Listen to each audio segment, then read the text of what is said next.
हिमालपारीको जिल्ला मुस्ताङको थासाङ गाउँपालिकामा आज बिहान गएको हिम पहिरोबाट घाइते हुनेको संख्या 11 पुगेको छ।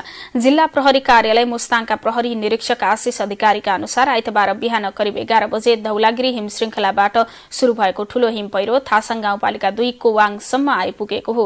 प्रहरी निरीक्षक अधिकारीका अनुसार हिम पहिरो आएको थाहा पाएपछि त्यसभन्दा तल रहेका बस्ती तथा विद्यालयमा भागदौड़ मचिँदा कोवाङ स्थित जनआदर्श मर्सिङ माविका शिक्षक र विद्यार्थी गरी 11 जना सामान्य घाइते भएका हुन्। प्रहरीका अनुसार करिब 5 किलोमिटर माथिबाट आएको पहिरो नाउरीकोट गाउँसम्म आइपुगेको थियो। झण्डै आधा घण्टासम्म बगेको पहिरोले हिउँका चट्टान उर्लिएर तलसम्म खस्दा पहिरोले भेटेका जति सबै रुख बिरुवा समेत सखाप भएका छन्।